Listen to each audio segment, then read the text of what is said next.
नमस्कार दोस्तों, Gyandeep private ITI Alibag भड़कोल की ऑनलाइन क्लास में आपका स्वागत है। मैं भूपेंद्र चौधरी। तो पहले की जो क्लास थी उसमें हमने बात की थी वोल्टेज रेगुलेशन की, कि वोल्टेज जो रेगुलेशन है वो कैसे निकाला जाता है या उसको किस में व्यक्त किया जाता है। तो ये आपको बताएगी। तो वोल्टेज जो रेगुलेशन है वो उसका अर्थ क्या है, उसका मतलब क्या है। तो जो वोल्टेज रेगुलेशन उसका सीधा सा जो अर्थ है, सीधा सा जो मतलब वो ये है कि जो इनपुट आउटपुट के बीच में जो परिवर्तन है, यानी कि वोल्टेज का जो परिवर्तन है उसी को वोल्टेज रेगुलेशन बोल सकते हैं। यानी कि जैसे ही आप सेकेंडरी वाइंडिंग पर लोड डालेंगे, यानी कि उस पर लोड को बढ़ाएंगे, तो उसका जो टर्मिनल वोल्टेज है वो कम हो जाएगा। ठीक है ना। तो इस आधार पर आप बोल सकते हैं कि वोल्टेज का जो परिवर्तन हुआ वो ही वोल्टेज रेगुलेशन है। और वोल्टेज रेगुलेशन को हमेशा व्यक्त किसमें करते हैं, तो वोल्टेज रेगुलेशन को हमेशा प्रतिशत में व्यक्त करते हैं। और इस इकाई यानी कि जो वोल्टेज रेगुलेशन है इसकी कोई इकाई नहीं होती है, यानी कि वोल्टेज रेगुलेशन की कोई इकाई नहीं होती है। और कल भी आपको बताया था कि इसको व्यक्त करते हैं VR से, यानी कि वोल्टेज रेगुलेशन, इसके द्वारा इसको व्यक्त किया जाता है। ठीक है ना।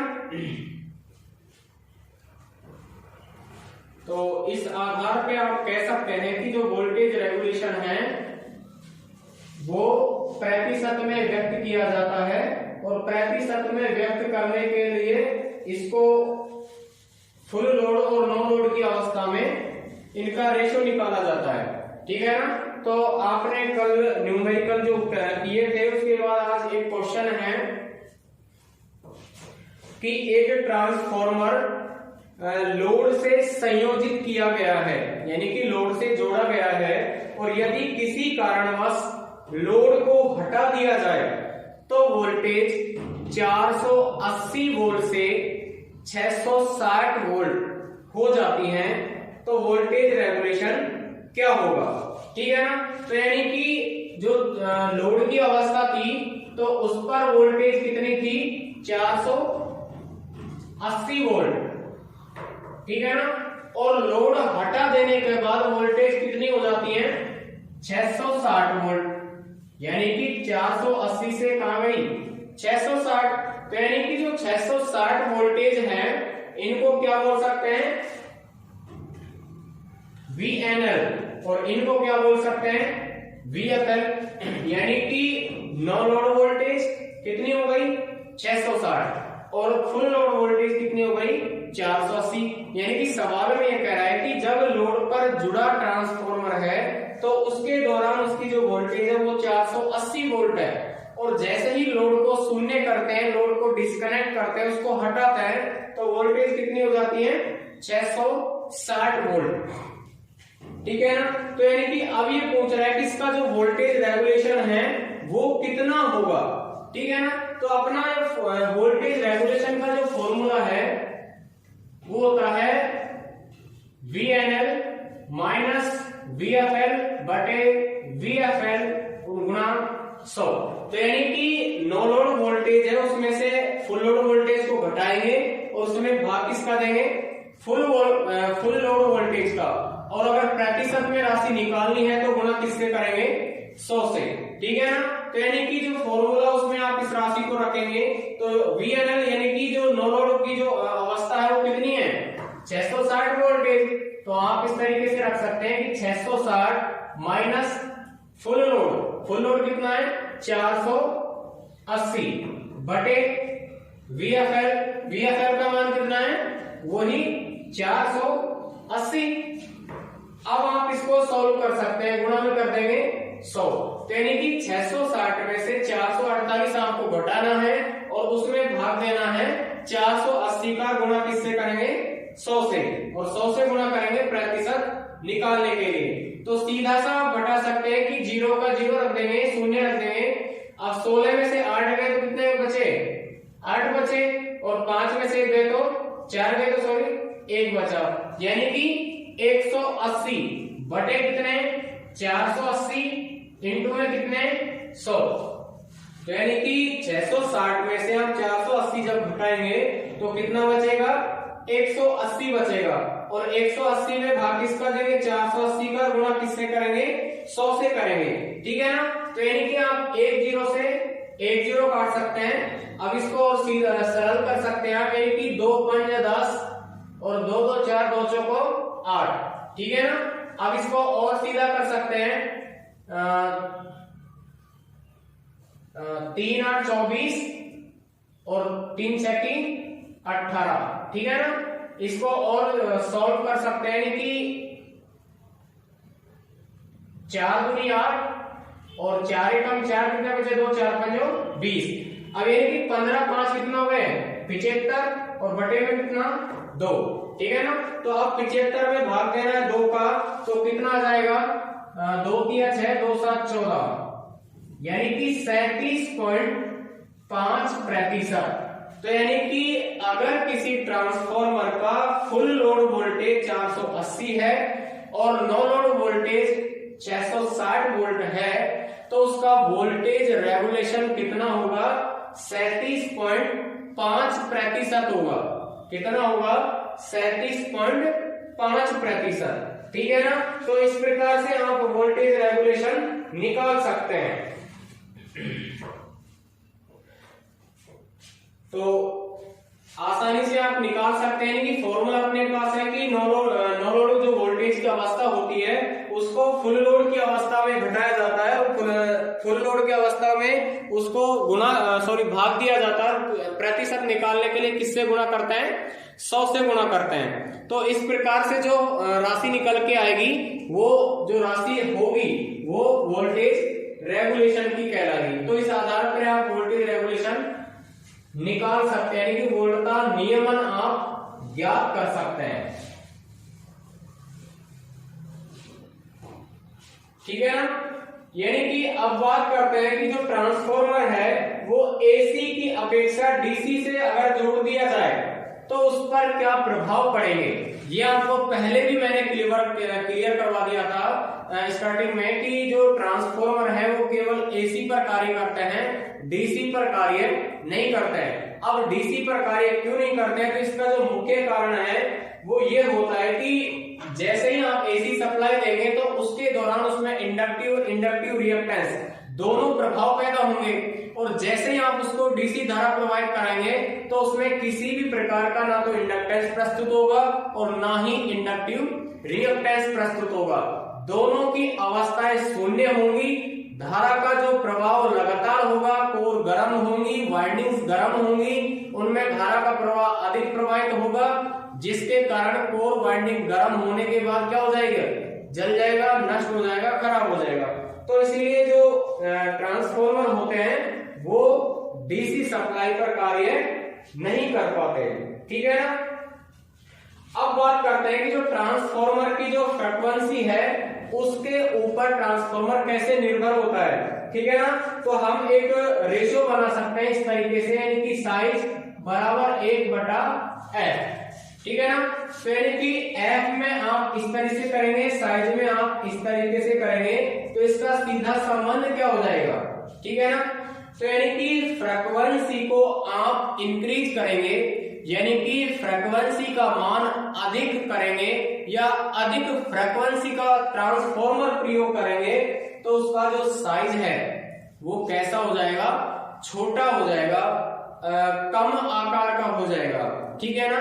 और अगर फ्रीक्वेंसी के मान को कम करें, यानी कि फ्रीक्वेंसी मान लीजिए ऐसा कोई ट्रांसफॉर्मर है जिसमें फ्रीक्वेंसी की जो वैल्यू है, फ्रीक्वेंसी का जो मान है वो कम है, तो उसकी अवस्था में जो ट्रांसफॉर्मर है उसका जो साइज है वो कैसा हो जाएगा, अधिक हो जाएगा, साइज बड़ा हो जाएगा। तो इस प्रकार से आप दो तरीके से इसको इंडिकेट कर सकते हैं,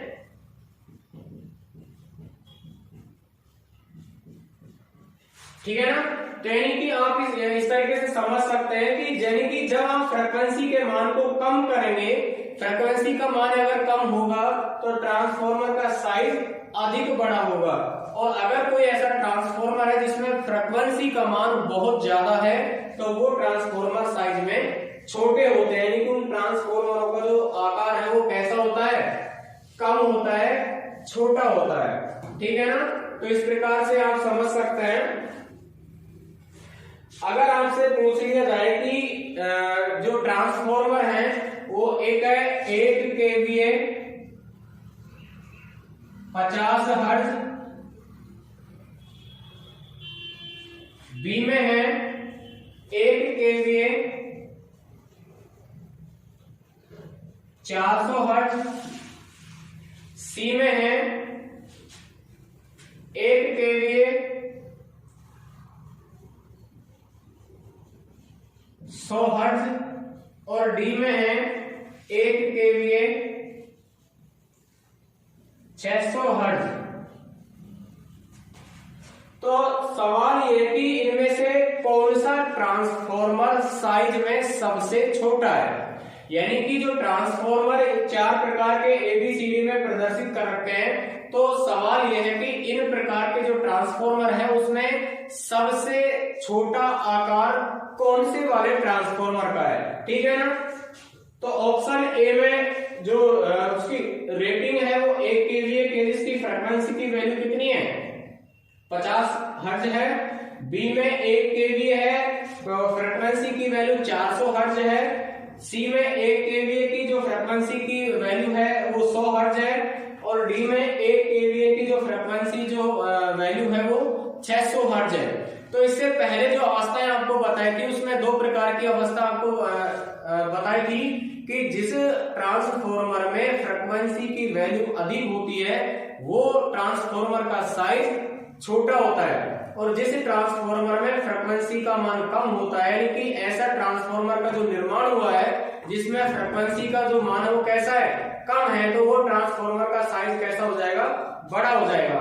तो इस आधार पर आप ट्रेस कर सकते हैं, पहचान सकते हैं कि सबसे छोटे आकार का जो ट्रांसफॉर्मर है वो कौन सा होगा।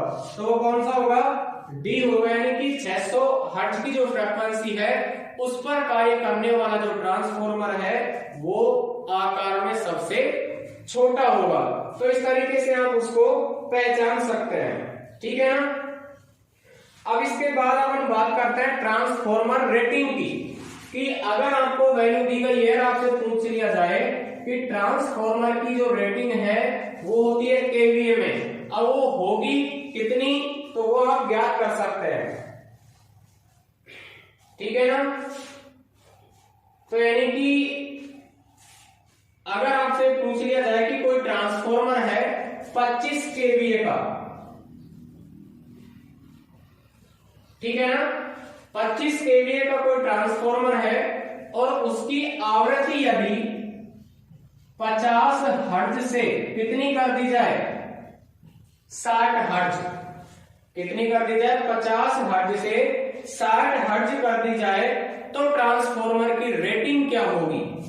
यानी कि 25 kVA का ट्रांसफॉर्मर है और 25 kVA का जो ट्रांसफॉर्मर है वो कितनी फ्रीक्वेंसी पर काम करेगा, 50 हर्ट्ज फ्रीक्वेंसी पर। अगर इसकी वैल्यू कितनी कर दी जाए, 50 की जगह 60 हर्ट्ज की कर दी जाए, तो जो 25 kVA का ट्रांसफॉर्मर है उसकी रेटिंग में परिवर्तन होगा या नहीं होगा। ठीक है ना, तो इस आधार पर आप कर सकते हैं कि जो 50 से 60 फ्रीक्वेंसी का जो अनुपात आया उस अनुपात को किससे गुणा करेंगे, 25 से गुणा करेंगे। तो यानी कि 50 बटे में 60 इंटू में कितना कर देंगे, 25। ठीक है ना, तो यानी कि 0 से 0 25 बन जा 125 बटे में कितना 6। अब यानी कि 125 में जब 6 का भाग देंगे तो 6 दूनी 12, 0 लगा देंगे और पॉइंट लगा देंगे, कितना हो जाएगा 50 और 6 7 गए 6 48। तो यानी कि कितना है 20.8।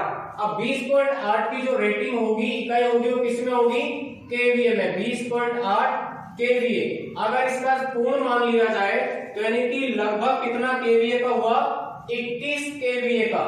अब ये 21 केवीए से 25 केवीए का जो अनुपात है वो किस पर निर्भर हुआ, फ्रीक्वेंसी पर निर्भर हुआ। यानी कि जो पहले की अवस्था थी 50 हर्ट्ज फ्रीक्वेंसी की, तो वो किस पर, उसकी रेटिंग कितनी थी 25 केवीए, और 25 केवीए ट्रांसफॉर्मर की जब फ्रीक्वेंसी 60 हर्ट्ज की तो उसकी रेटिंग में परिवर्तन हुआ कि नहीं हुआ, ये आपने चेक किया। तो यानी कि जब 60 हर्ट्ज की फ्रीक्वेंसी 25 केवीए के ट्रांसफॉर्मर पर करेंगे तो उस अवस्था में उसकी रेटिंग क्या हो जाएगी, बदल जाएगी रेटिंग।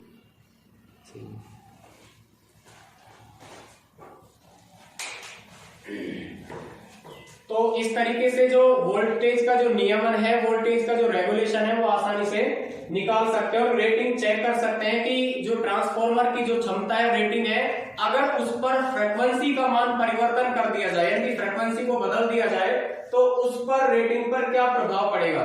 तो इस तरीके से आप इसको ज्ञात कर सकते हैं।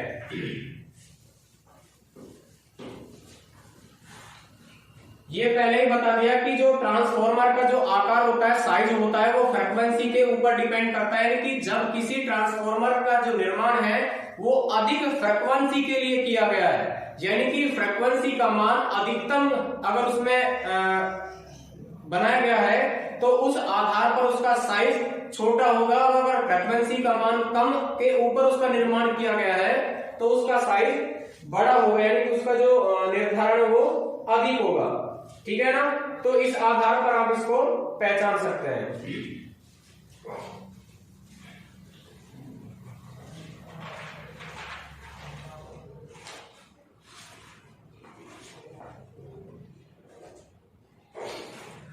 तो ये वोल्टेज रेगुलेशन आपने पढ़ लिया।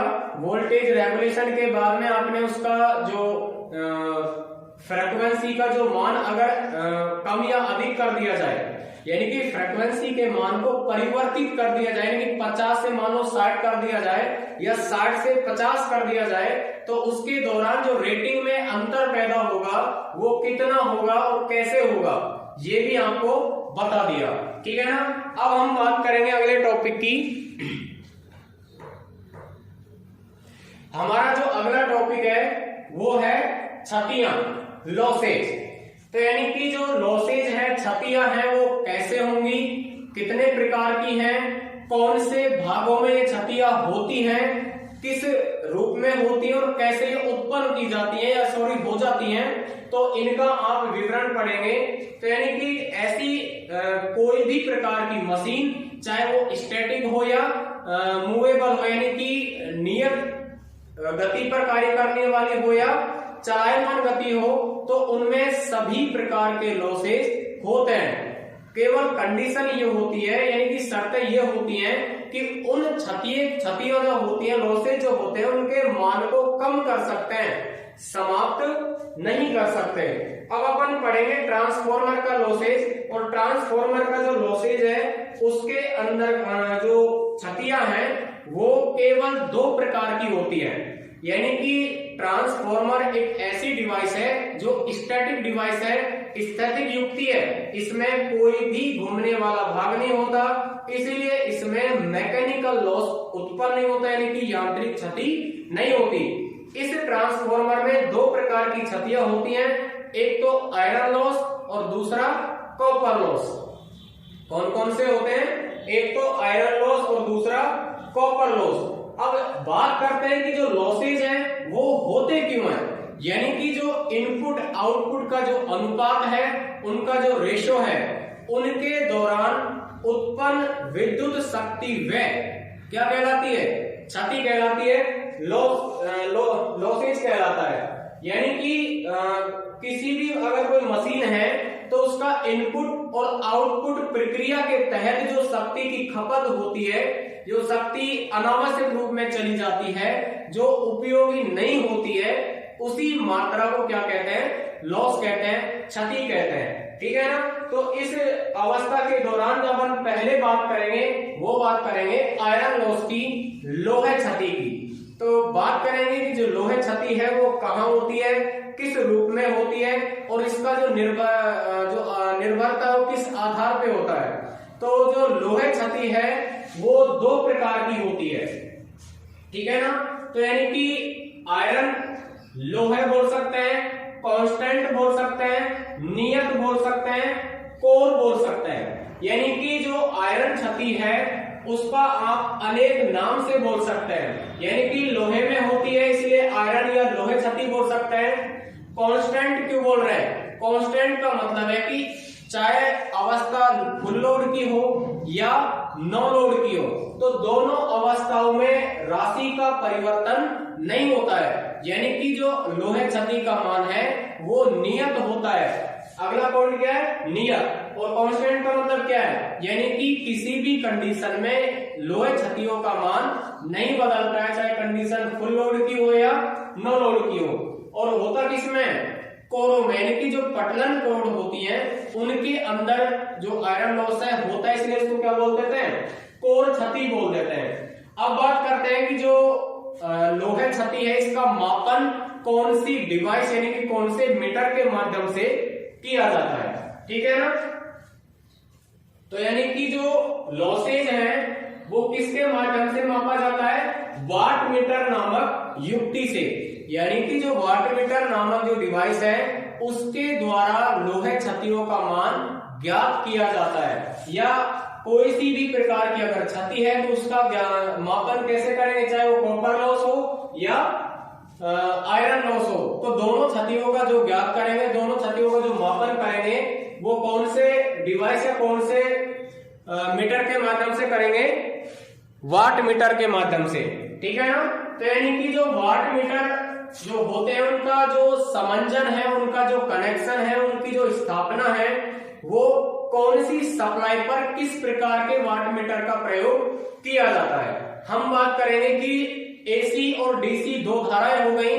अगर एसी मशीन है तो उसका अगर आयरन लॉस आपको ज्ञात करना है तो कौन से टाइप के वाट मीटर का आप प्रयोग करेंगे, और अगर डीसी चालित मशीन है तो उसमें आप कौन से टाइप का वाट मीटर का प्रयोग करेंगे।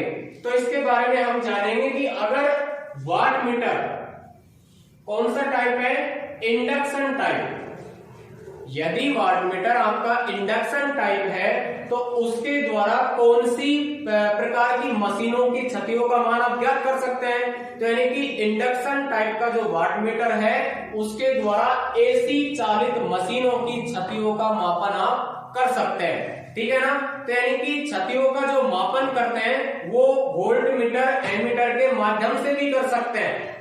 यानी कि अगर आप किसी परिपथ में एक एम्पियर मीटर, वोल्ट मीटर संयोजित कर दें तो इनके माध्यम से भी आप क्षतियों का मान ज्ञात कर सकते हैं। लेकिन इन दोनों युक्तियों के सापेक्ष यानी कि इनकी अपेक्षा एक वाट मीटर का प्रयोग किया जाता है, यानी कि एकल युक्ति का प्रयोग किया जाता है। इनका एडवांटेज क्या है, इनका लाभ क्या है? इनका लाभ ये होता है कि जब आप एमीटर वोल्टमीटर दो युक्ति यानी कि दो मेजरमेंट डिवाइस के माध्यम से जब पाठ्यांक प्राप्त करेंगे तो इनमें कुछ मान की त्रुटियां समाहित हो जाती हैं। यानी कि जब 2 मीटर की रीडिंग आप प्राप्त करेंगे तो माइनर अगर रीडिंग इंक्रीज होगी या डिक्रीज होगी यानी कि कमी या अधिकता होगी तो उसका सीधा असर किस पर पड़ेगा? क्षतियों के मान पर पड़ेगा। तो उन त्रुटियों को समाप्त करने के लिए, उन एरर्स निकलते हैं उनको समाप्त करने के लिए एकल डिवाइस का प्रयोग किया जाता है, एक ही युक्ति का प्रयोग किया जाता है और वो कौन सा होता है? वाट मीटर होता है। यानी कि वाट मीटर के माध्यम से सीधा ही एक ही मीटर के द्वारा एक ही पाठ्यांक में वो वाट में शक्ति का मापन कर लिया जाता है, जिससे त्रुटियों का जो संभावनाएं हैं वो कैसी हो जाती हैं? कम हो जाती हैं, ठीक है ना। तो इस आधार पर आप कह सकते हैं कि जो डायनेमो मीटर है उसके द्वारा डीसी सप्लाई पर जो चालित मशीनें हैं उनका क्षतियों का आप मापन कर सकते हैं। और अगर इंडक्शन टाइप का वाट मीटर है तो उसके द्वारा एसी चालित जो मशीनें हैं उनकी क्षतियों के मापन, क्षतियों का जो मान उनका मापन कर सकते हैं, ठीक है ना। तो इस आधार पर अगला जो पॉइंट आता है कि जो वाट मीटर से जो प्राप्त पावर है, जो आपको एनर्जी मिल रही है उसका जो पावर वो कौन से टाइप का है और उसका जो वैल्यू आपको प्राप्त होती है वो वैल्यू होती कौन सी है। तो यानी कि जो वाट मीटर है उससे प्राप्त जो पावर है वो एक्टिव पावर होती है। कौन सी पावर होती है? Active power. और उसके द्वारा जो मान प्राप्त होता है कौन सा मान होता है? Average value. औसत मान हमें प्राप्त होता है। कई बार पूछ लिया जाता है कि वाट मीटर के द्वारा प्राप्त पावर कहलाती है एक्टिव पावर। कौन सी पावर कहलाएगी? एक्टिव पावर कहलाएगी। और उस एक्टिव पावर के माध्यम से जो मान प्राप्त हमें होगा वो कौन सा कहलाएगा? औसत मान कहलाएगा, एवरेज वैल्यू कहलाएगा। तो ये चीजें क्लियर होनी चाहिए कि एसी मशीनों का लॉस अगर ज्ञात करना है तो इंडक्शन टाइप वाटमीटर का प्रयोग करेंगे, और अगर डीसी चालित मशीनों का प्रयोग करना है, उनकी क्षतियों का मापन करना है, तो डायनेमोमीटर टाइप का वाटमीटर का प्रयोग किया जाता है। और उनसे प्राप्त जो पावर है वो एक्टिव पावर है, और मान कैसा प्राप्त होता है? एवरेज वैल्यू, यानी कि औसत मान हमें प्राप्त होता है। ठीक है ना। और यानी कि जो बात करते हैं आयरन लॉस की, तो आयरन लॉस हमेशा कौन से भाग में निकलते हैं, कौन से भाग में उत्पन्न होते हैं? तो ट्रांसफॉर्मर में जो आयरन लॉस है, नियत क्षति है, कांस्टेंट क्षति है या कोर क्षति है, वो किसमें उत्पन्न होती है? पटलन क्रोड में। किसमें होती है? पटलन क्रोड में होती है। ठीक है ना। तो इस आधार पर आप ज्ञात कर सकते हैं कि वाट मीटर के द्वारा जो लॉसेज ज्ञात होंगे वो कैसे ज्ञात करेंगे। और लॉसेज को आप कम कर सकते हैं, समाप्त बिल्कुल नहीं कर सकते। यानी कि उनकी जो वैल्यू है लॉस की, जो यानी कि वाट की जो शक्ति है खपत में जो जा रही है, उसको आप कम कर सकते हैं, समाप्त नहीं कर सकते। ठीक है ना। अब बात आती है वाट मीटर की, कि वाट मीटर का आप मापन के रूप में प्रयोग कर रहे हैं, तो वाट मीटर की संरचना कैसी होती है, वाट मीटर में कितनी कॉइल होती है, उनका कनेक्शन किस आधार पर होता है, इसमें कितने टर्मिनल प्रयोग किए जाते हैं। ठीक है ना। तो इसकी जानकारी आपको होना अति आवश्यक है। तो यानी कि इसमें दो प्रकार की कॉइल आप प्रयोग करते हैं।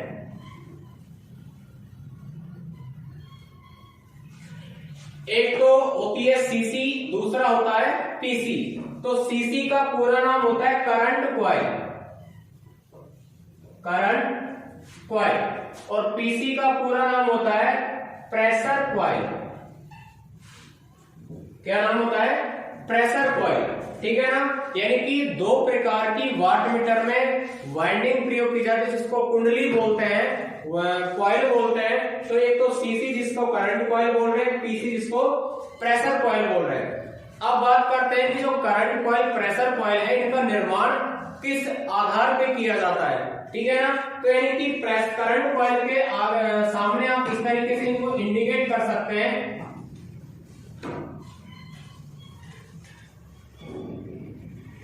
और प्रेशर कॉइल के सामने आप इस प्रकार से कर सकते हैं। ठीक है ना। तो यानी कि जो करंट कॉइल है, अब यहाँ पे आप दो शब्द आपको दे रखे, तो एन का दे रखा है, एक बी का दे रखा है। तो एन का मतलब है वर्तों की संख्या, और डी का मतलब है व्यास, डाया। ठीक है ना। तो यानी कि जो एरो नीचे जा रहा है, नीचे की ओर जा रहा है, उसका मतलब है संख्या कैसी है? कम है। और अगर एरो ऊपर की ओर है तो व्यास जो है उसकी जो क्वांटिटी है वो कैसी है? अधिक है। ठीक है ना। तो यानी कि जो सीसी है, करंट कॉइल है, जो वाट मीटर में आप प्रयोग करते हैं, तो यानी कि सीसी करंट कॉइल में टर्नों की संख्या कैसी होती है? कम होती है। कैसी होती है? कम होती है। और उसमें डाया यानी कि व्यास उसका कैसा होता है? अधिक होता है। यानी कि करंट कॉइल में टर्नों की संख्या कम रखते हैं और उसका व्यास कैसा रखते हैं? अधिक रखा जाता है। जो ओमसला में आपने पढ़ा था कि किसी भी चालक तार के व्यास को अगर बढ़ाएंगे तो प्रतिरोधकता का मान क्या होगा? कम होगा। ठीक है ना। और अगर उसमें किसी चालक तार की लंबाई को आप बढ़ाएंगे तो प्रतिरोधकता क्या होगी? बढ़ेगी। तो इस आधार पर आप बता सकते हैं कि जो करंट कॉइल है उसकी प्रतिरोधकता कैसी होती है? कम होती है। यानी कि रेजिस्टिविटी की जो वैल्यू है, प्रतिरोधकता का जो मान है वो कैसा होता है? कम होता है, क्योंकि इसमें टर्नों की संख्या कैसी है? कम। और डाया यानी कि इसका जो व्यास है वो कैसा है? अधिक। तो यानी कि डाया अधिक तो भी प्रतिरोध कम, और चालक तार की लंबाई कम तो भी प्रतिरोध कम। ठीक है ना। तो अब बात करते हैं प्रेशर कॉइल की। तो प्रेशर कॉइल में जो टर्नों की संख्या है वो कैसी ले रहे हैं? अधिक ले रहे हैं। और उसका डाया कैसे ले रहे हैं? कम ले रहे हैं। तो यानी कि इसके अपोजिट हो जाएगा। अगर आप पतला तार प्रयोग करेंगे तो पतले तार का जो प्रतिरोध है उसका मान कैसा हो जाएगा? अधिक हो जाएगा। और अगर उसमें टर्नों की संख्या बढ़ा देंगे, तो टर्नों की जब संख्या बढ़ाएंगे तो चालक तार की लंबाई क्या हो जाएगी, अधिक हो जाएगी। तो चालक तार की लंबाई अधिक होने के कारण भी क्या होगा, प्रतिरोधकता का मान अधिक हो जाएगा। तो इस आधार पर आप बता सकते हैं कि जो वाट मीटर में प्रयुक्त प्रेशर कॉइल है उसमें टर्नों की संख्या अधिक है, डाया उसका कम है, तो उसमें प्रतिरोधकता का मान कैसा होता है, अधिक होता है। ठीक है ना। अब दूसरा जो पॉइंट है वो ये होता है कि जो करंट कॉइल प्रेशर कॉइल है उसका संयोजन किस आधार पे किया जाता है। ठीक है ना। तो यानी कि जो वाट मीटर है उसमें करंट कॉइल सीरीज में प्रयोग करते हैं, श्रेणी क्रम में प्रयोग करते हैं। ठीक है। और प्रेशर कॉइल किसमें करते हैं, समानांतर क्रम में, यानी कि पैरेलल में इसको लगाते हैं। अब यानी कि जो करंट कॉइल है सीरीज में लगा रहे हैं, उसी आधार पर इसमें टर्नों की संख्या कैसी ले रहे हैं, कम ले रहे हैं, और उसका डाया कैसे ले रहे हैं, अधिक ले रहे हैं, जिससे उसमें से गुजरने वाला करंट को वो वहन कर सके, उसके जो करंट की जो कैपेसिटी उसको सहन कर सके।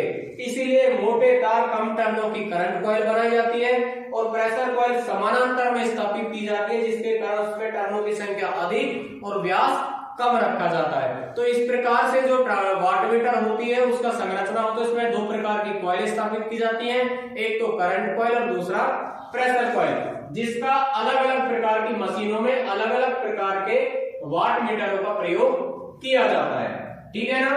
अब बात करते हैं पहला जो लॉसेज है, पहला जो हानि है लोहे में, वो होती है भंवर धारा हानि। कौन सी होती है, भंवर धारा हानि, यानी जिसको बोल सकते हैं एडी करंट लॉस। ठीक है ना। तो भंवर धारा जो हानि है वो कैसे होती है, इसका जो उत्पन्न जो सिद्धांत है वो क्या होता है। ठीक है ना।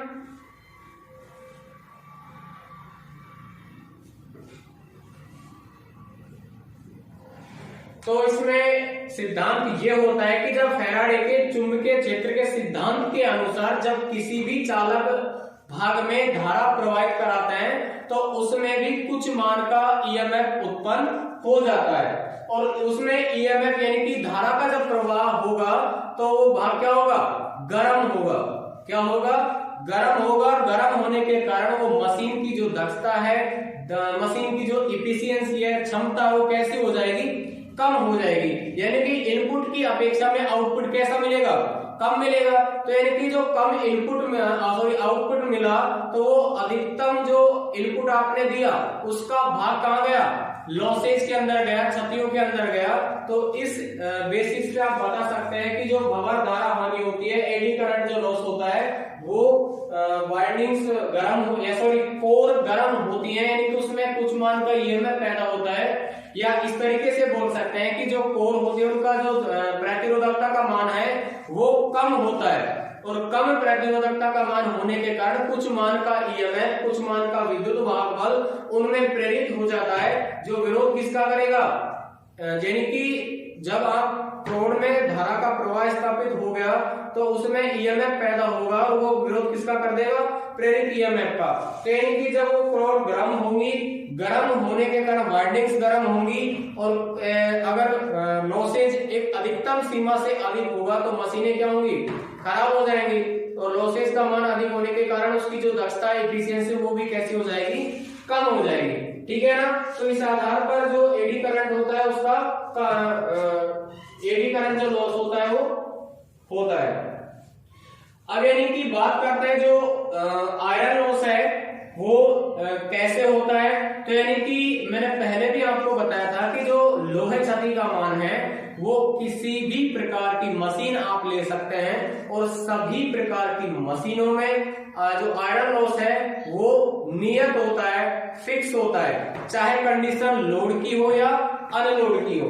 ये आपने जो पॉइंट लिखा वो पहले लिखवा भी दिया कि कांस्टेंट और नियत, दो बिंदु आपको पॉइंट करा गए कि कांस्टेंट और नियत का मतलब ये होता है कि आप कैसी भी परिस्थिति में मशीन को चलाएं, यानी कि लोड की अवस्था में चलाएं या नो लोड की अवस्था में चलाएं, तो दोनों अवस्थाओं में जो लॉसेज होंगे वो कैसे होंगे, फिक्स होंगे, नियत होंगे, कांस्टेंट होंगे, उनमें किसी भी प्रकार का बदलाव नहीं कर सकते। ठीक है ना। दूसरा यहाँ पर पॉइंट दे रखा है, यानी कि हानि कोर में लीकेज करंट के कारण उत्पन्न होती है, जिससे कोर भाग क्या हो जाता है, गर्म हो जाता है। तो ये मैंने पहले भी बता दिया कि जो पटलन क्रोड होते हैं उसका प्रतिरोधकता का मान कम होता है, जिसके कारण उसमें धारा का प्रवाह स्थापित हो जाता है, कोर क्या हो जाती है, गर्म हो जाती है। और कोर गर्म होने के कारण जो कोर के ऊपर जो वाइंडिंग स्थापित कर रखी है वो भी गर्म होंगी, और जब मशीन गर्म होगी तो उसकी जो दक्षता है, एफिशिएंसी है, वो भी कैसी हो जाएगी, कम हो जाएगी। ठीक है ना। उसके बाद अगर बात करते हैं कि जो आयरन लॉस में जो एडी करंट लॉस है, इसका आविष्कार करता कौन है। ठीक है ना। तो यानी कि जो भंवर धारा हानि है, इसका आविष्कारक जो साइंटिस्ट है, जो वैज्ञानिक है, वो कौन है, फूको। कौन है, फूको। यानी कि जो एडी करंट लॉस का जो आविष्कार करता है, जो साइंटिस्ट है, वैज्ञानिक है, उसका नाम क्या है, फूको। यानी कि फूको ने इस क्षति का मान ज्ञात किया, इस क्षति को एनालिसिस किया। ठीक है ना। अब बात करते हैं कि जो भंवर धारा हानि है, इसको व्यक्त किसमें करते हैं। तो यानी कि इसको व्यक्त करते हैं डब्ल्यू से। किससे करते हैं, डब्ल्यू से व्यक्त करते हैं, क्योंकि ई का मतलब क्या होता है, एडी करंट, और डब्ल्यू का संबंध किससे होता है, वाट से। तो यानी कि लॉस चाहे आयरन का हो या कॉपर का हो, उनको व्यक्त किसमें करते हैं, वाट में करते हैं। यानी कि किसमें करते हैं, वाट में करते हैं। इसीलिए इसको ई का मतलब एडी करंट और डब्ल्यू का मतलब क्या है, वाट। तो इस आधार पर आप कह सकते हैं इसको व्यक्त किसमें करेंगे, डब्ल्यू से करेंगे। किससे करेंगे, डब्ल्यू से करेंगे। ठीक है ना। अब नेक्स्ट जो पॉइंट है वो आता है कि एडी धारा है वो लॉस आवृत्ति के वर्ग के समानुपाती होती है। यानी कि जो एडी करंट है वो किसके समानुपाती होती है, फ्रीक्वेंसी के वर्ग के। तो यानी कि फ्रीक्वेंसी का वर्ग आप जैसे जैसे बढ़ाते जाएंगे, एडी करंट का लॉस भी कैसा होता जाएगा, अधिक होता जाएगा। यानी कि अगर ये वैल्यू आप बढ़ाएंगे तो ये वैल्यू भी क्या होगी, बढ़ेगी, और अगर ये वैल्यू कम करेंगे फ्रीक्वेंसी की, तो ये एडी करंट का मान भी क्या हो जाएगा, कम हो जाएगा। क्या हो जाएगा भाई, कम हो जाएगा। ठीक है ना।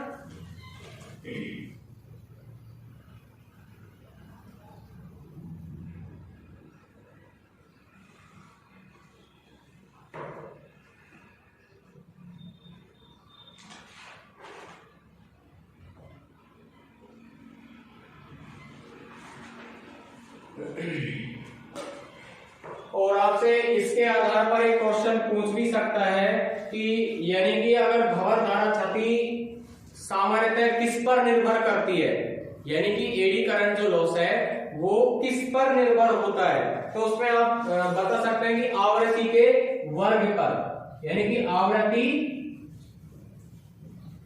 वर्ग पर, यानी कि फ्रीक्वेंसी का वर्ग पर जो लॉस है वो डिपेंड होता है, निर्भर करता है। ठीक है ना।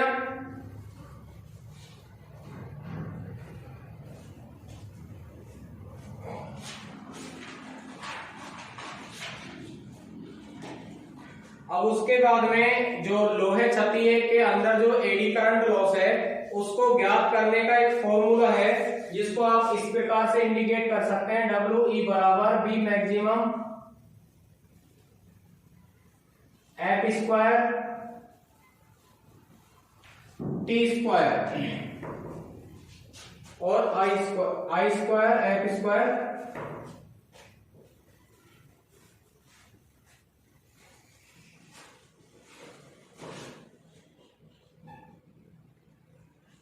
बी मैक्सिमम का स्क्वायर टी स्क्वायर और एफ स्क्वायर। इस तरीके से इस फॉर्मूले के द्वारा आप एडी करंट लॉस को ज्ञात कर सकते हैं। टी का संबंध पटलन रॉड की मोटाई से है, एफ का संबंध फ्रीक्वेंसी के है, और बीएम का मतलब मैक्सिमम फ्लक्स घनत्व वेबर प्रति मीटर स्क्वायर। ठीक है ना। तो यानी कि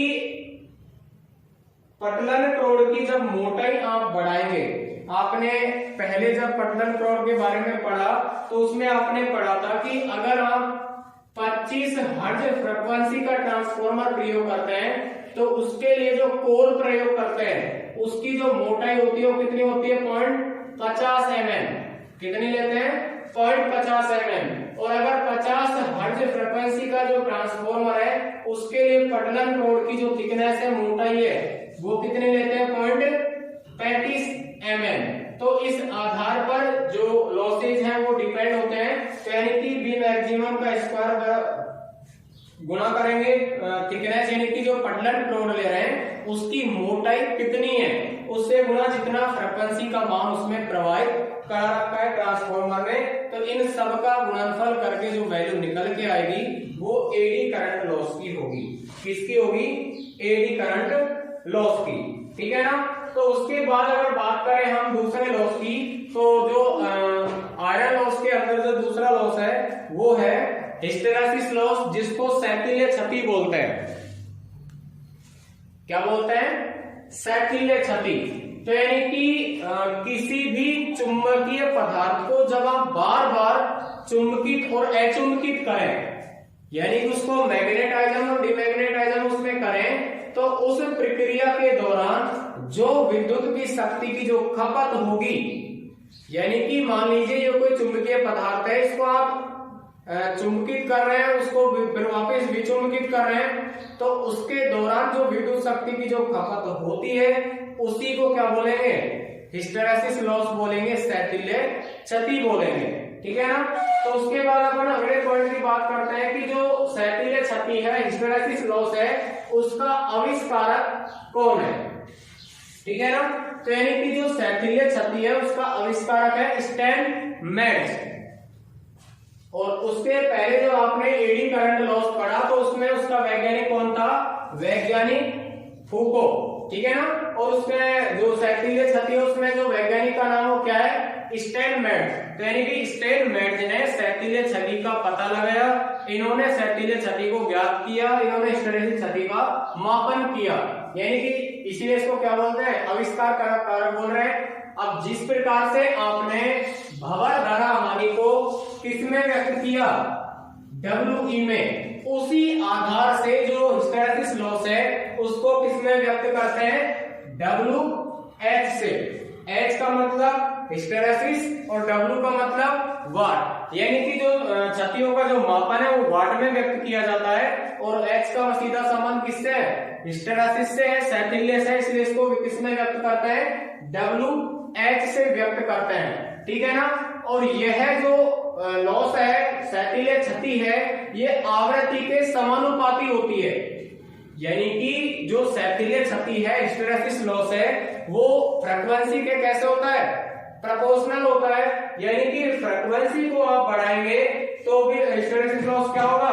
अधिक होगा, और अगर फ्रीक्वेंसी के मान को कम करेंगे तो सैथिल्य क्षति कैसी हो जाएगी? कम हो जाएगी। और इसको जो ज्ञात करने का जो फॉर्मूला है वो होता है मीटा बी मैक्सिमम 1.6 FV। ठीक है ना।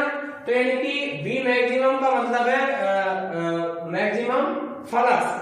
ठीक है ना। तो मैक्सिमम फ्लक्स और F का मतलब है फ्रीक्वेंसी। ठीक है ना। और नीटा का सीधा संबंध किससे है? हिस्टेरेसिस नियतांक से, यानी कि जो आप पटलन रोड में जो एक स्थिरांक प्रयोग कर रहे हैं, जो पदार्थ प्रयोग कर रहे हैं, वो पदार्थ कौन सा प्रयोग कर रहे हैं, उसका जो नियतांक है, स्थिरांक का जो मान है, वो वैल्यू वो कितनी है, वो इसमें लगाएंगे। और V का मतलब है आयतन, यानी कि जो पटलन रोड का जो क्षेत्रफल है वो आप कितना प्रयोग कर रहे हैं, तो वो उसका जितने भी साइज का जो पटलन है उसका साइज का निर्धारण आप करके उसको किस में डालेंगे? V में डालेंगे, यानी कि उसको करोड़ का आयतन में डालेंगे, और उसके द्वारा आप इसकी क्षति को ज्ञात कर सकते हैं। ठीक है ना। तो इस आधार से जो दो प्रकार की क्षतियां हैं, एक तो आयरन लॉस और दूसरा आयरन लॉस में जो लोहे क्षति उसमें कितने टाइप हो गए? एक तो भंवर धारा और दूसरा हिस्टेरेसिस, जिसको सैथिल्य क्षति बोल रहे हैं। ठीक है ना। तो दो प्रकार के लॉसेस है, इसको WE से अगर कोई व्यक्त करवा रहा है तो वो कौन सी क्षति हो जाएगी? Eddy current. और अगर WH से करवा रहा है तो कौन सी हो जाएगी? हिस्टेरेसिस, यानी कि सैथिल्य क्षति। सैथिल्य क्षति का जो आविष्कारक है वो स्टैन मेट्ज है, और जो एडी करंट का जो जो आविष्कार करता है वो डॉक्टर फूको है। तो इस आधार पर आप क्षतियों का मान ज्ञात कर सकते हैं। उसके बाद हम बात करते हैं कॉपर लॉस की। कौन से लॉस की? कॉपर लॉस की बात करते हैं कि ताम्र क्षति कहां होती है, कैसी होती है और इसका रूप में परिवर्तन किस आधार पे हो सकता है। ठीक है ना। तो यानी कि जो ट्रांसफॉर्मर है उसमें कॉपर भाग कौन सा होता है, पहली बात। तो यानी कि जो ट्रांसफॉर्मर में जो कॉपर भाग होता है वो वाइंडिंग का होता है। किसका होता है? वाइंडिंग का होता है। और ये जो क्षति है वो कैसी होती है? परिवर्तनीय होती है। कैसी होती है? परिवर्तनीय होती है। अब परिवर्तनीय का मतलब क्या होता है? परिवर्तनीय का सीधा मतलब ये होता है कि ऐसी क्षति जिसका मान परिवर्तन होता रहे। यानी कि मान परिवर्तन कब होगा? यानी कि अगर आप लोड की अवस्था को कम करेंगे तो कॉपर लॉस कम होगा, और अगर लोड की अवस्था को बढ़ाएंगे यानी कि ट्रांसफॉर्मर पर लोड बढ़ाएंगे तो ताम्र क्षति यानी कि कॉपर क्षति का मान क्या होगा? अधिक होगा। इसलिए इसको बोल रहे हैं कि जो ये क्षति है कैसी है? परिवर्तनीय है, मूवेबल है, यानी कि एडजस्टमेंट, यानी कि जो जिसको बोल सकते हैं समायोजनीय। यानी कि आप लॉस को अगर कम करना चाहें तो लोड को क्या करना पड़ेगा? कम करना पड़ेगा। और अगर लोड को अधिक करेंगे तो जो कॉपर क्षति है, जो ताम्र क्षति वो कैसी हो जाएगी? अधिक हो जाएगी। इसकी अपेक्षा अगर बात की जाए आयरन लॉस की, तो आयरन लॉस के ऊपर लोड का और अनलोड का कोई प्रभाव नहीं पड़ेगा। आप चाहे नो लोड की स्थिति में उसका मापन करें या फुल लोड की स्थिति में मापन करें, दोनों अवस्थाओं में इसका जो मान वो कैसा होता है? नियत होता है, फिक्स होता है, स्थिरांक में होता है। ठीक है ना। तो इसीलिए कॉपर लॉस को क्या बोल रहे हैं? परिवर्तनीय क्षति। ठीक है ना। और परिवर्तनीय क्षति क्यों होती है वो आपको बता दिया कि लोड को कम करेंगे कॉपर लॉस कम होगा, लोड को अधिक करेंगे कॉपर लॉस अधिक होगा। ठीक है। अब ये बात आती है कि जो कॉपर लॉस है वो होता क्यों है? तो कॉपर लॉस वाइंडिंग प्रतिरोध के कारण उत्पन्न होता है। यानी कि जब आप कोई भी थ्री फेज ट्रांसफॉर्मर का प्रयोग कर रहे हैं तो उसकी प्राइमरी और सेकेंडरी वाइंडिंग में जो टर्नों की संख्या होती है, आप जितने अधिक टर्नों की संख्या रखेंगे उस तार का जो लंबाई है उतना ही अधिक होगा। और आर समानुपात किसके होता है? एल के। यानी कि आप ट्रांसफॉर्मर में जो तार प्रयोग कर रहे हैं अगर उसकी लंबाई को आप अधिक करेंगे तो प्रतिरोधकता का मान क्या हो जाएगा? अधिक हो जाएगा। और उस अधिक मान के कारण इस जो क्षति का मान हो कैसा हो जाएगा? अधिक हो जाएगा। तो इसीलिए कह सकते हैं कि जो वाइंडिंग जो ट्रांसफॉर्मर में आप प्रयोग कर रहे हैं तो उसके प्रतिरोधकता के गुण के कारण ये लॉस उत्पन्न होता है। ठीक है ना। और दूसरा जो कॉपर लॉस है, ताम्र क्षति है, वो कौन से भाग में होता है? मैंने पहले भी बताया था कि जो कॉपर लॉस है वो केवल किसमें होता है? वाइंडिंग्स के अंदर होता है। यानी कि जो वाइंडिंग आप प्रयोग कर रहे हैं, जो कॉइल आप प्रयोग कर रहे हैं वो बनी किस तार से? कॉपर तार से, यानी कि ताम्र तार से बनी है। इसीलिए ये केवल कौन से भाग में होगा? वाइंडिंग में स्थापित होगा। ठीक है ना। जिस प्रकार से आयरन लॉस केवल किसमें होता है? कोर में। केवल किसमें? कोर में। उसी आधार पर कॉपर लॉस केवल किसमें होगा? वाइंडिंग्स के अंदर होगा और किसी भाग में नहीं होगा। ठीक है ना। अब बात करते हैं नेक्स्ट पॉइंट की कि लॉस नो लोड अवस्था में फुल लोड अवस्था का 1 से 2% होता है। यानी कि पहले आपको बताया कि नो लोड और फुल लोड की अवस्था में जो कॉपर लॉस है उसका मान में परिवर्तन हो जाता है। लेकिन अगर लोड नो लोड की अवस्था में और फुल लोड की अवस्था का जो रेशियो होता है वो कितना होता है? 1 से 2% का होता है। ठीक है ना। तो उस आधार पर आप जो नेक्स्ट पॉइंट है वो कह सकते हैं कि यदि ट्रांसफॉर्मर फुल लोड से कम लॉस पर है, यानी कि जो ट्रांसफॉर्मर आप प्रयोग कर रहे हैं वो फुल लोड पर कैसा है?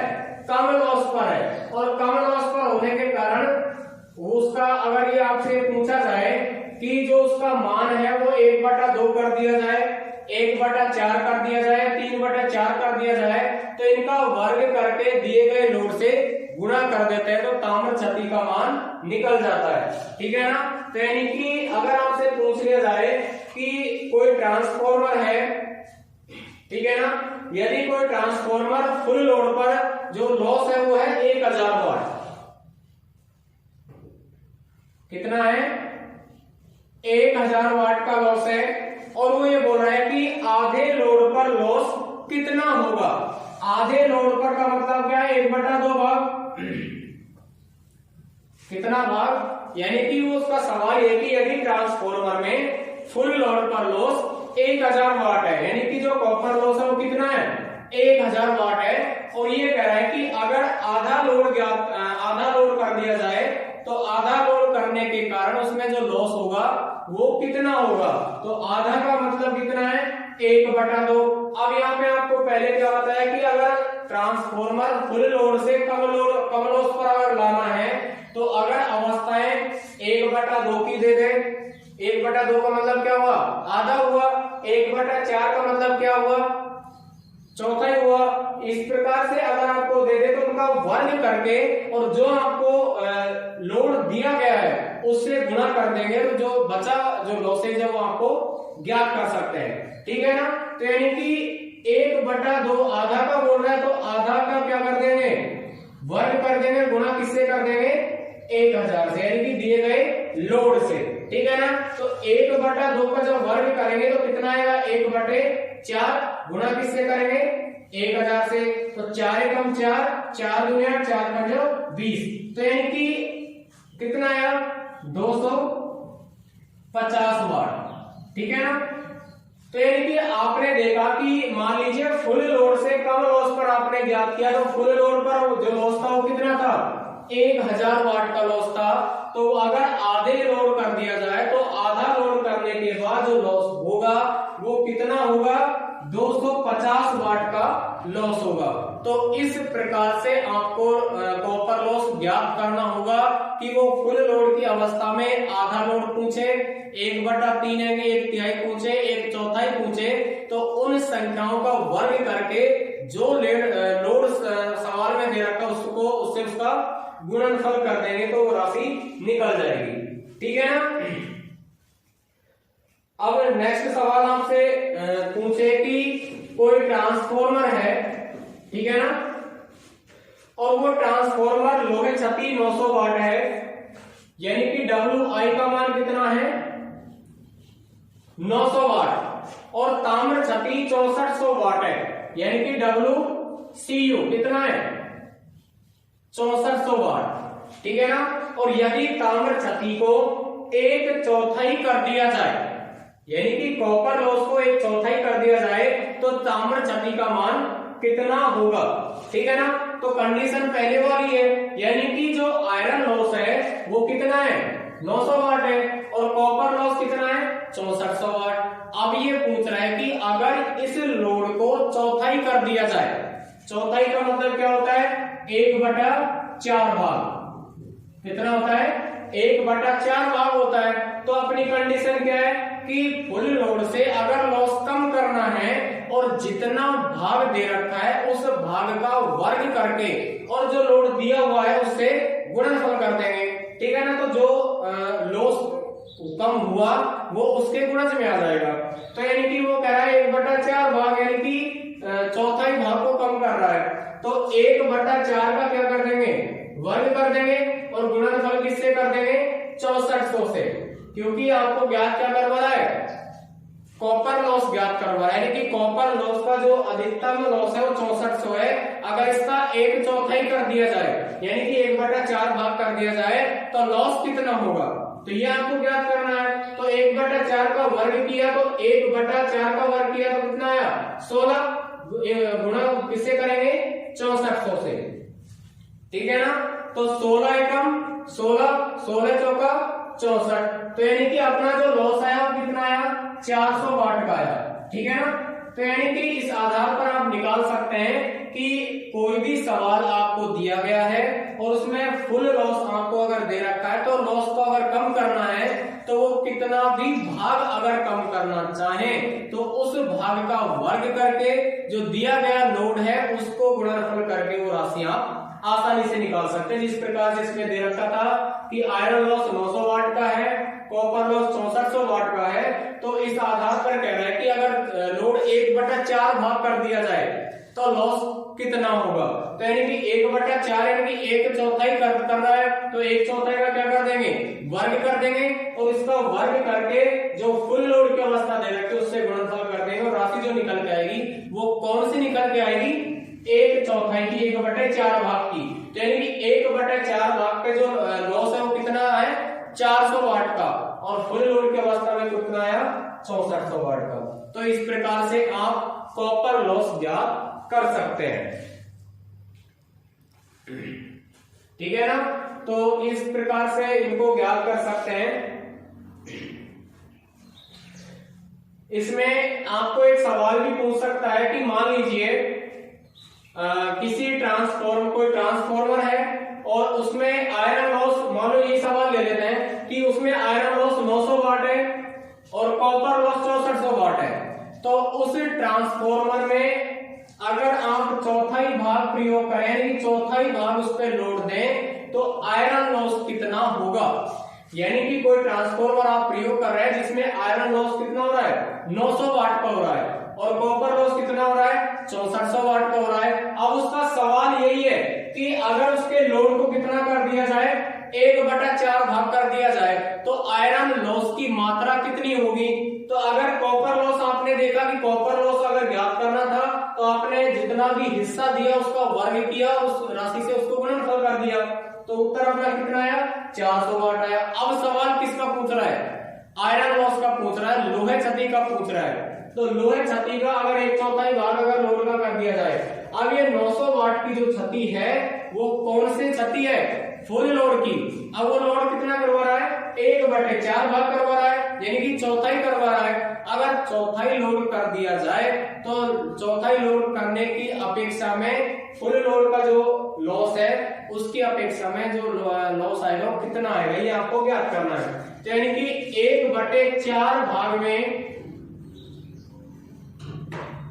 क्षति बराबर ज्ञात करनी है, तो यानी कि कितनी होगी।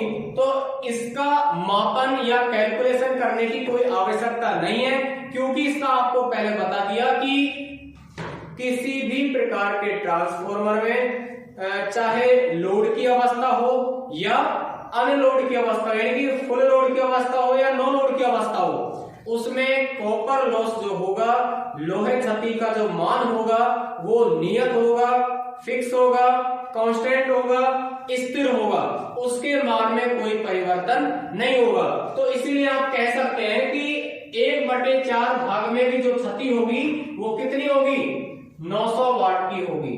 कितने वाट की होगी, 900 वाट की होगी। यानी कि केवल जो अंतर आएगा वो किस पर आएगा, कॉपर क्षति पर आएगा। इसीलिए आपको एक पॉइंट यह बताया था कि जो कॉपर क्षति है वो कैसी होती है, परिवर्तनीय होती है। कैसी होती है, परिवर्तनीय होती है। अब इसका अगर मापन देखें तो यानी कि जो फुल लोड की अवस्था थी उस पर कितना लॉस हुआ था, 6400 वाट, और अगर उसका 1/4 भाग कर दिया गया, यानी कि लोड का 1/4 भाग ही ट्रांसफॉर्मर पर रखा, तो 1/4 भाग पर जो लॉस होगा वो कितने वाट का होगा। तो 1/4 भाग किया तो कितना वाट का लॉस हुआ, 400 वाट का। यानी कि 1/4 में जो लॉस हुआ 400 वाट का हुआ, और फुल लोड की अवस्था में कितना वाट का, 6400 वाट का। तो इसीलिए आप कह सकते हैं कि कॉपर लॉस कैसा होता है, परिवर्तनीय होता है, बदलने वाला होता है, यानी कि लोड के अनुसार क्षतियां होती हैं।